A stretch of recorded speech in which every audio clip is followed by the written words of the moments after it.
que tu as une compétence particulière qui t'a permis de t'affirmer? Alors, la compétence particulière qui a permis de m'affirmer déjà quand j'étais tout jeune, c'est bien sûr le dessin. Voilà, au dire de ceux qui ont vu mes dessins, j'aurais un certain talent pour le dessin humoristique, l'illustration. Et donc, dès mon plus jeune âge, j'ai senti une affirmation de moi par rapport au dessin. Voilà, le regard des autres, hein, c'est par rapport à moi, c'est construit par rapport à ma façon de dessiner. Ça a été la grande question dans la famille. Hein. Je disais, mes parents ne sont pas artistes pour un sou. Hein. Ils sont même pas l'esprit artistique. Hein. Alors, dans la famille, hein, même les grands-parents, on ne connaît pas d'artistes chez les grands-parents, ni même les arrière-grands-parents, ni même chez les oncles ou les tantes. Hein.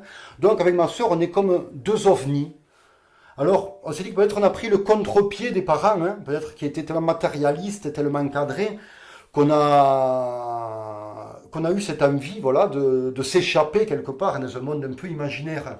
Alors, moi, je ne me considère pas tout à fait comme un artiste, c'est-à-dire que moi, j'ai le don du dessin, c'est-à-dire que dès le plus jeune âge, dès la maternelle, hein, mes parents, ça ne rendaient pas forcément compte, hein, ni même, mais les professeurs, les instituteurs, ça rendait compte. Ils disaient, c'est incroyable, hein, un petit de cet âge, comme il sait dessiner. Et petit à petit, j'ai pas vraiment entretenu, parce que j'ai jamais été passionné par le dessin, en fait. Hein. Ça a été un peu comme un don, et même c'était un handicap quand j'étais gamin, parce que tout le monde voulait un dessin. Ah, moi, j'ai quelle chance ils ont, ceux qui ne savent pas dessiner, on leur demande rien. Et moi, tout le monde les instituts, des amis de mes parents, et tout le monde me dit, ah, fais-moi un dessin, fais-moi des cartes postales, fais-moi une affiche.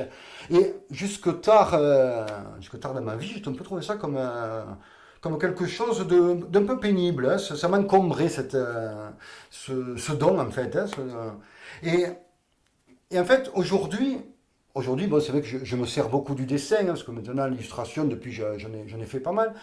Mais je me sens plus comme un artisan que comme un artiste. Voilà, ce que je sais faire, donc je fais. Mais je peux passer un mois sans toucher un crayon, ça ne me manque absolument pas. Si je n'ai rien à faire, je ne vais pas dessiner. Je vais aller me balader, je vais faire autre chose. Alors que par exemple, ma sœur, quand elle était jeune, elle a copié sur moi. Alors, vous voyez son frère qui dessine, donc elle voulait dessiner. Et quand on était chez mes grands-parents, on n'était pas du tout des enfants turbulents, on était tous les deux très rêveurs, très calmes. Hein. Et donc, dès qu'on avait fini de manger, on pliait la table et on dessinait. Tout l'après-midi, tous les deux, on dessinait. Au grand ravissement de ma grand-mère, hein, qui montrait nos dessins à toutes ses copines. Hein. Mais ma soeur, par contre, est devenue une véritable artiste. C'est-à-dire qu'elle vit comme une artiste. Voilà, la façon de vivre, elle est artiste dans sa façon d'être, dans sa façon de s'habiller, dans sa façon de cuisiner. Tout est art pour elle, voilà. Et puis elle peint tout le temps. Elle peint le jour, elle peint la nuit, elle fait des tableaux, elle fait des sculptures, elle détourne les objets du quotidien, elle écrit, elle fait de la musique. Voilà. Contrairement à moi qui suis un petit artisan, voilà, qui a un peu de talent, c'est vrai. Qu'est-ce que tu aimerais transmettre dont on se souvienne? Ce que j'aimerais transmettre dont on se souvienne.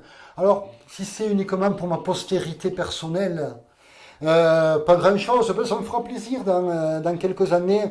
Si on me dit, ah, ça c'était les joutes à Metz, hein, dessinées par Steph, il vivait à Metz hein, au début du 21e siècle. Hein. Ah ouais.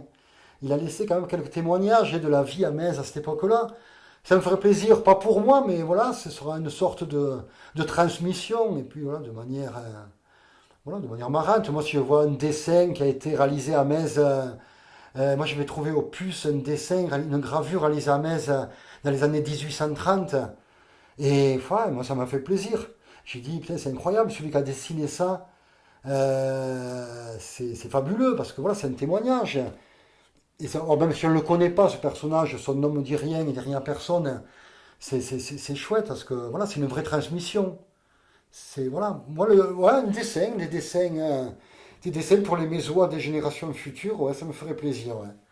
Après, j'ai pas laissé de grandes pensées ou de grandes phrases. Hein, ça, et là, je pense pas, puis je le souhaite pas, non.